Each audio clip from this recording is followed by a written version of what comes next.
À la une de ce journal, les actionnaires de la banque Ecobank Côte d'Ivoire se sont réunis ce jour. Il était question de la présentation du rapport de l'exercice 2022 et les perspectives de 2023. On parlera d'industrie spatiale avec l'ouverture de la conférence internationale New Space Africa édition 2023. Plus de 400 délégués et experts du monde spatial sont présents à Abidjan pour porter des réflexions sur les défis de ce secteur.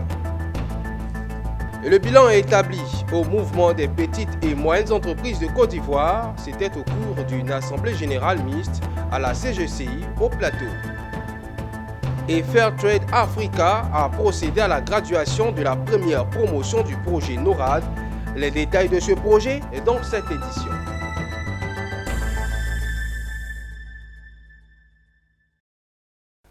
Madame, Monsieur, vous faites bien de vous informer sur la télé utile pour le point de l'actualité. Bienvenue.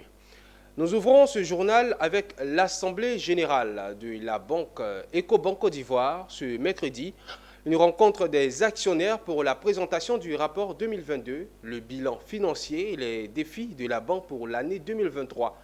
Au titre de l'exercice 2022, la Banque panafricaine présente un bilan en progression de 13% pour s'afficher à 1901 milliards de francs CFA. Pierre Tebeu et Nicolas Angwa reviennent sur les chiffres importants présentés par le conseil d'administration aux fonctionnaires. Plusieurs points étaient inscrits à l'ordre du jour de cette Assemblée générale 2023 de la Banque panafricaine Ecobank Côte d'Ivoire face aux associés. Le président du conseil d'administration de la banque et la direction générale ont présenté le bilan de l'année 2022. Ce qu'il faut retenir, le total bilan a progressé de 13% pour s'afficher à 1901 milliards de francs CFA contre 1677,7 milliards de francs CFA en 2021. Le produit net bancaire a quant à lui progressé de 9,5% pour s'afficher à 99,9 milliards. Avec ces chiffres, le résultat net a pour la première fois franchi la barre de 40 milliards de francs CFA en hausse de 30% en 2022. Un bilan positif à l'actif de toute l'équipe managériale. Sur l'année 2022, en termes de rentabilité, Ecobank a poursuivi la trajectoire qu'elle a maintenant initiée depuis plusieurs années. Dans cette trajectoire, nous avons réalisé maintenant un produit net bancaire qui est proche de 100 milliards et nous avons réalisé un résultat net qui est proche de 45 milliards, qui sont des résultats assez solides quand on voit les différentes performances qu'on a eues l'année dernière et il y a 2 ans. La contribution en termes de financement aussi, nous avons significativement augmenté nos niveaux de financement aux différentes couches de la population ivoirienne, surtout au secteur privé. Ecobank Côte d'Ivoire a, dans le cadre du déploiement de son programme d'activité de RSE, mené des actions sociales et même en faveur des femmes. Cette tendance au développement de la responsabilité sociétale est une tendance que nous avons adoptée depuis pas mal d'années.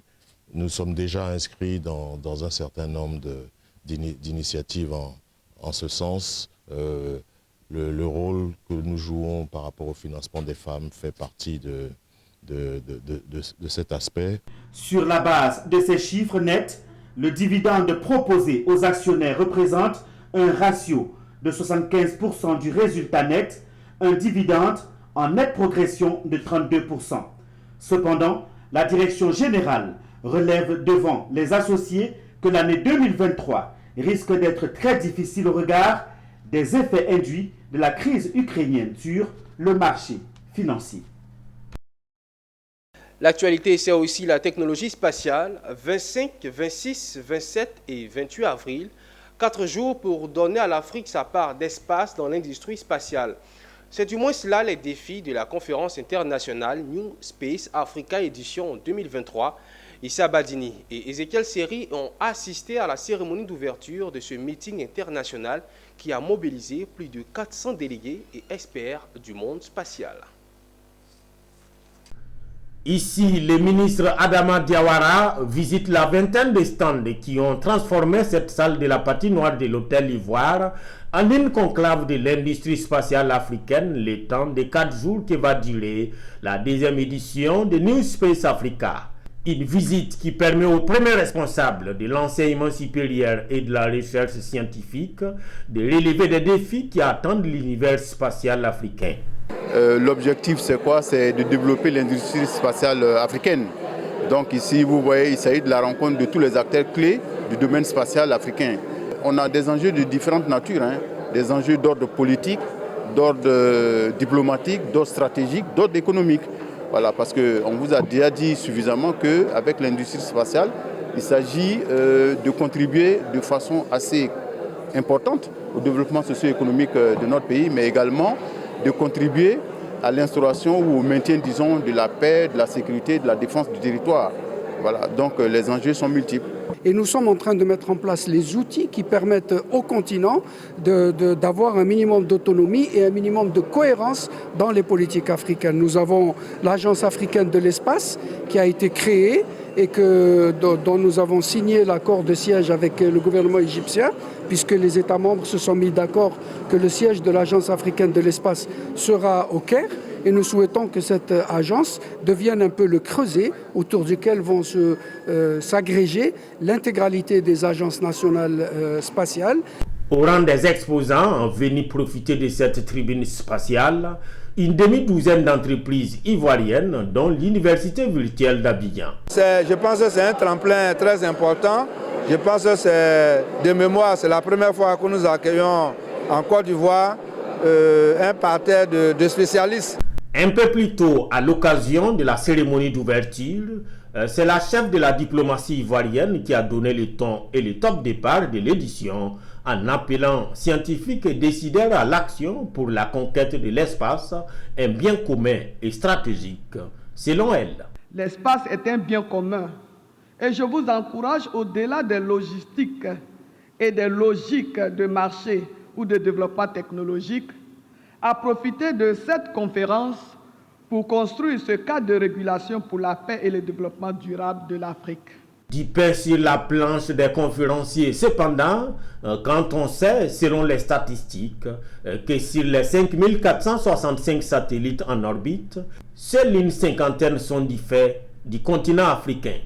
Un chiffre que le continent veut porter à 150 d'ici 2030. Quant au marché du secteur en Afrique, c'est de l'ordre de 19 milliards de dollars. Le mouvement des petites et moyennes entreprises de Côte d'Ivoire a tenu ce mercredi 26 avril son assemblée générale mixte à la Confédération générale des entreprises de Côte d'Ivoire au Plateau. Cette rencontre a permis à la présidente de faire le bilan de sa gestion à la tête du mouvement depuis 2020. En marge de cette assemblée générale mixte, le mouvement a signé un partenariat avec la société Petro-Ivoire. Plus de détails avec Lizzie Yao.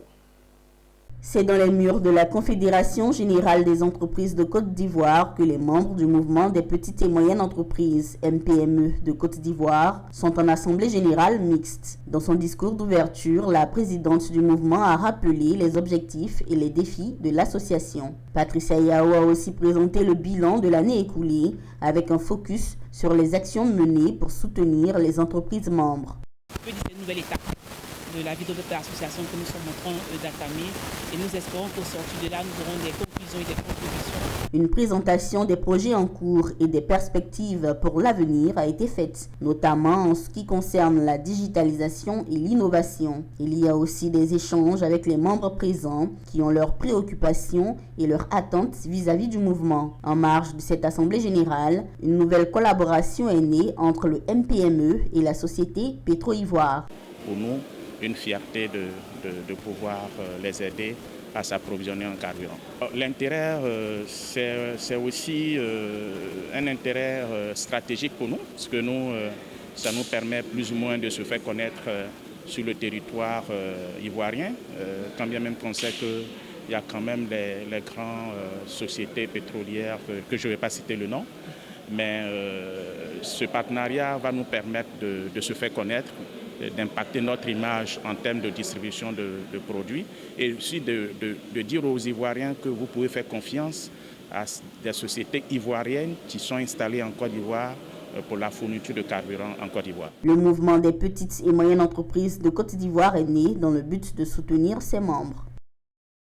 Et parlons santé environnementale. Le Centre africain pour la santé environnementale et l'organisation Impact Canada ont procédé au lancement du projet Planète Gold. Le thème des travaux de cet atelier, opportunités mondiales pour le développement à long terme et l'exploitation minière artisanale et la petite échelle de l'or. L'objectif est de présenter le projet dans toutes ses composantes et procéder au lancement des activités y afférentes. Ce programme est financé par le Fonds pour l'environnement mondial et mis en œuvre par le Programme des Nations Unies pour l'environnement. Ce sont plusieurs experts de l'administration ivoirienne, des organisations non gouvernementales et autres structures qui ont pris part aux travaux de l'atelier de lancement du programme Planète Gold. Le Centre africain pour la santé environnementale et l'organisation Impact du Canada engagent à travers ce projet la lutte contre l'utilisation du mercure dans le secteur de l'orpaillage.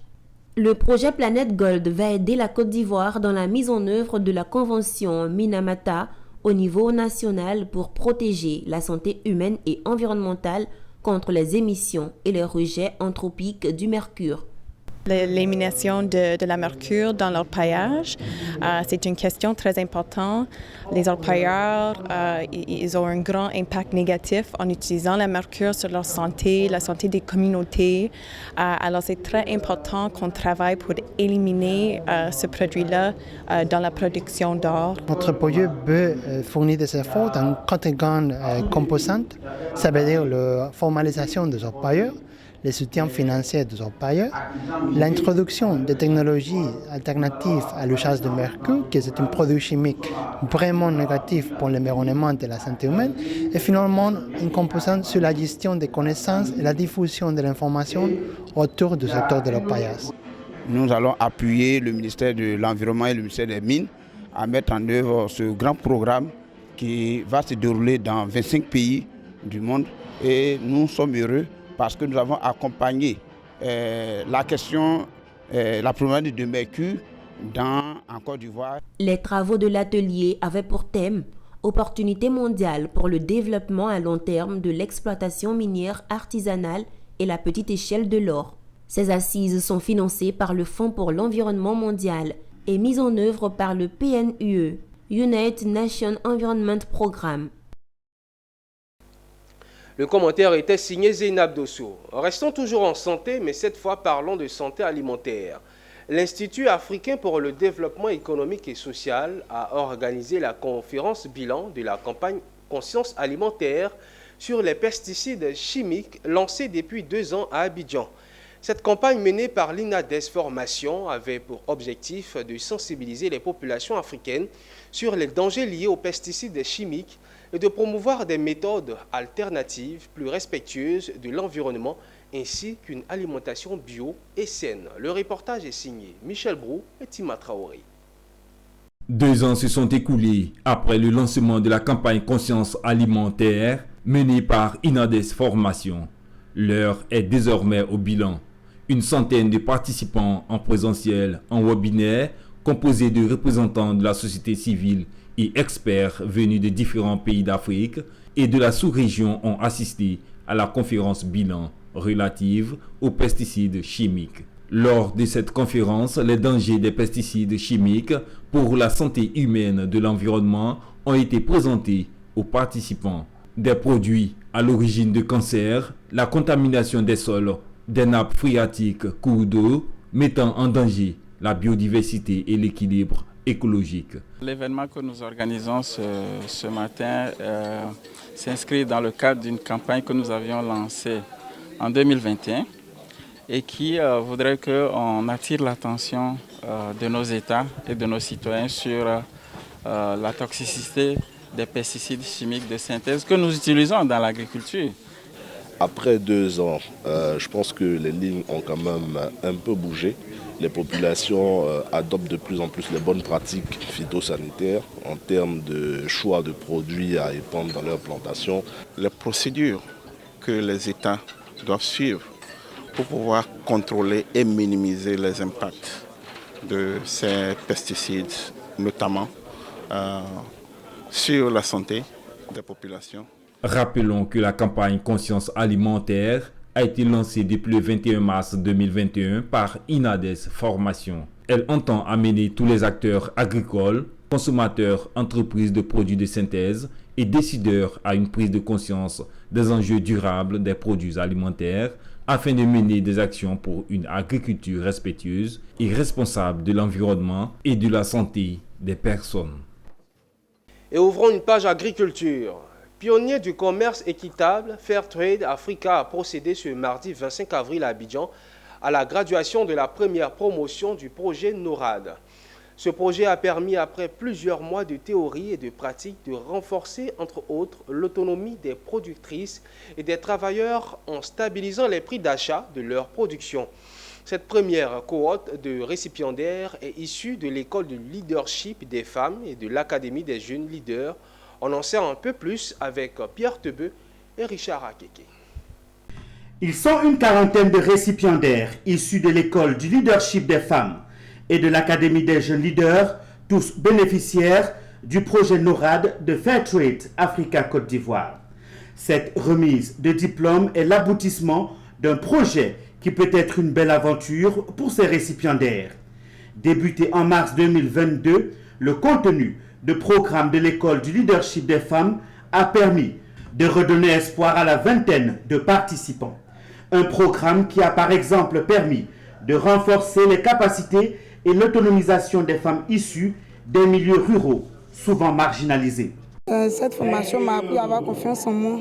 Ça fait que j'ai bailli cette peur qui était en moi avant, qui faisait que je n'arrivais pas à m'exprimer en public.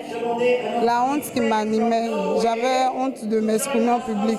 Et aujourd'hui, je peux m'exprimer normalement sans avoir peur. Le projet NORAD, c'est un projet qui est bienvenu parce que c'est un projet individuel qui te permet de réfléchir sur ce que tu sais faire ou sur ce que tu faisais avant, comment faire pour agrandir ce que tu faisais, comment faire pour améliorer ce que tu fais. Un programme qui permet de lutter contre la pauvreté et l'autonomisation des apprenants. Nous avons un financement prévu dans le cadre du projet pour accompagner les différentes activités génératrices de revenus à mettre en œuvre par les bénéficiaires. À travers la formation qui a été délivrée, les responsables de Fairtrade Africa espèrent qu'elle pourra faire changer les choses au niveau de la coopérative, des apprenants et des bénéficiaires. En termes de réalisation, aujourd'hui nous pouvons dire que nous avons pu toucher un large nombre de bénéficiaires, directs comme indirects. Nous sommes à plus de 1200 bénéficiaires, y compris des bénéficiaires directs et des bénéficiaires indirects. Plusieurs prix ont été remis à l'issue de cette cérémonie de graduation. Par ailleurs, la cérémonie a été rehaussée par la présence de Fairtrade Norvège qui appuie le projet NORAD en Côte d'Ivoire.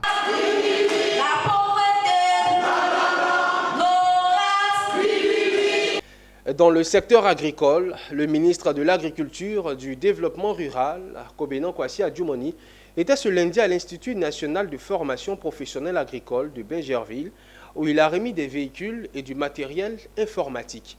Une remise de dons qui a été possible grâce à l'appui de partenaires clés tels que l'ONG Châteauroux Garden Médical. Une dizaine d'ordinateurs bureaux entièrement équipés pour renforcer l'apprentissage dans des établissements de formation agricole.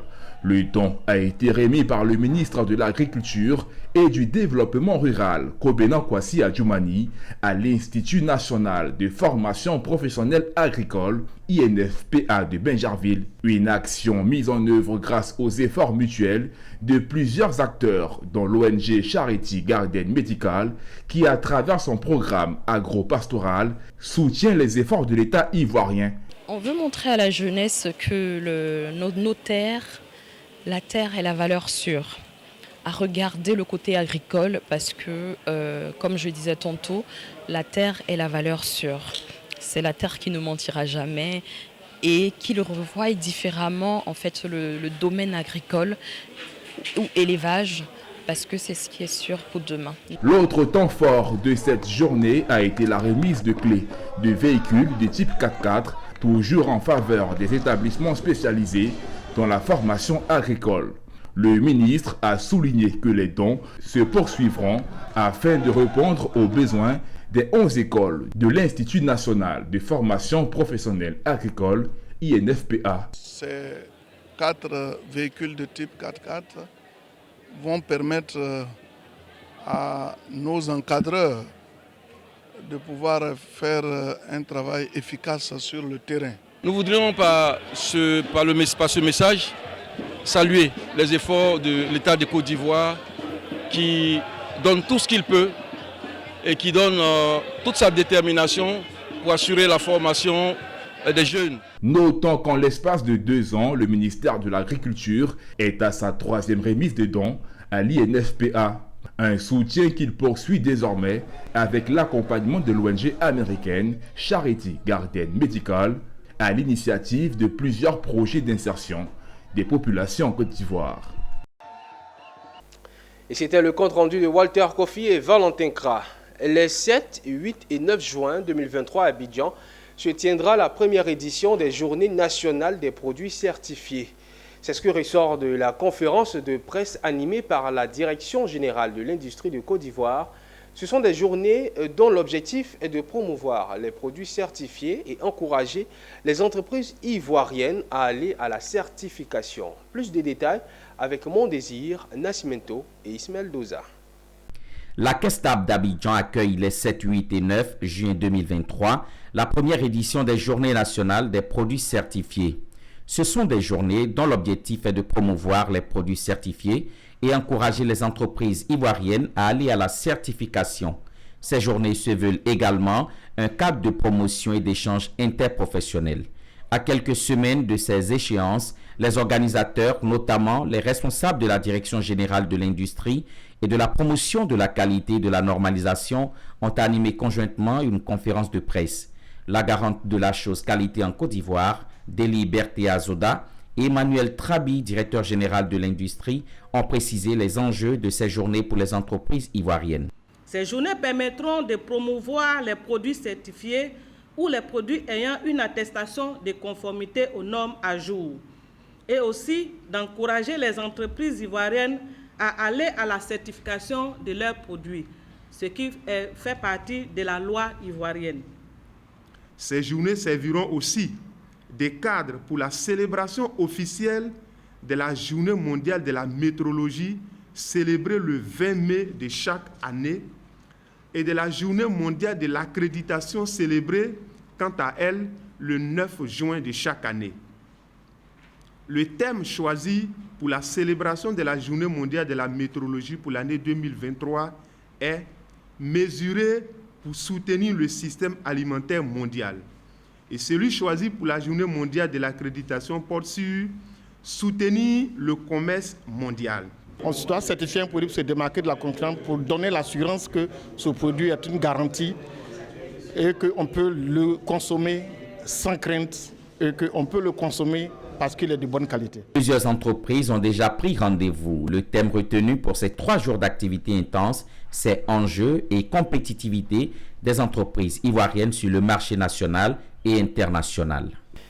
Et dans la commune du Plateau, le directeur de cabinet du ministre de la Promotion de la Jeunesse, de l'Insertion professionnelle et du service civique a procédé ce mardi 25 avril à la remise de chèques à une trentaine de jeunes ayant pris part aux travaux à haute intensité de main-d'œuvre dans la commune.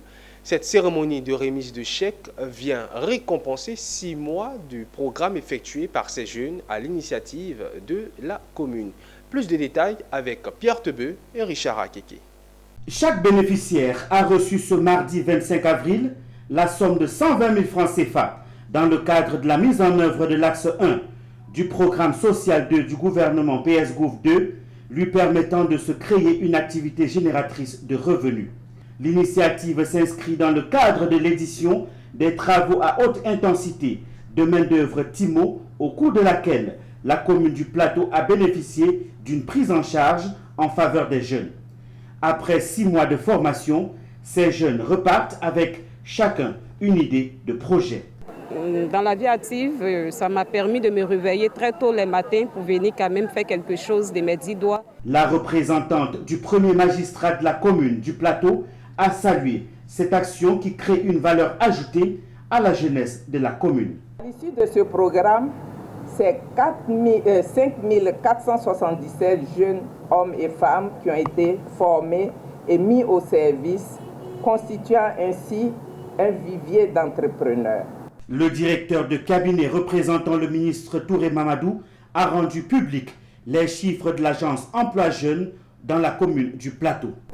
Pour les activités génératrices de revenus, c'est 112 jeunes au Plateau qui ont bénéficié d'appui à hauteur de 57 627 014 francs pour les activités génératrices de revenus.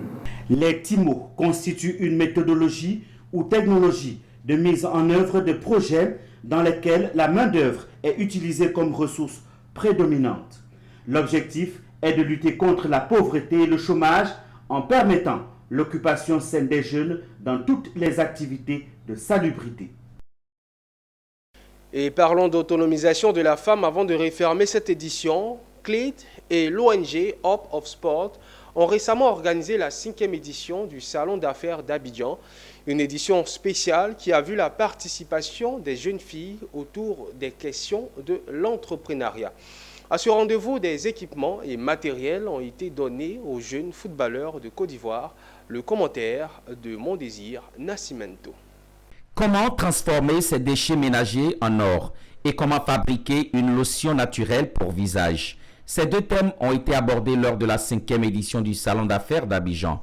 La plateforme commerciale au cours de laquelle des expositions vente à prix réduit font des heureux à Abidjan a été renouvelée. Elle a permis aux jeunes filles ivoiriennes de réseauter mais aussi de s'initier à l'entrepreneuriat. L'initiative est à l'actif de la structure CLID et l'ONG Hope of Sport.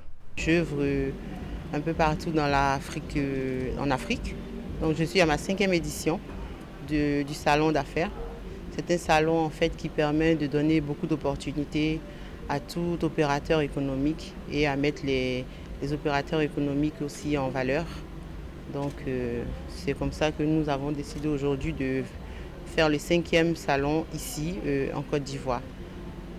Sachant que nous avions aussi fait les autres éditions au Togo, au Bénin, au Burundi. L'occasion a été aussi bonne pour l'ONG Hope of Sport de faire des dons du matériel sportif, notamment des ballons de football. Nous avons profité de l'occasion pour faire un don de matériel de sport à l'association des centres de formation de football de Makori, dont des ballons, des chasubles, des coupelles, qui va servir à l'équipe nationale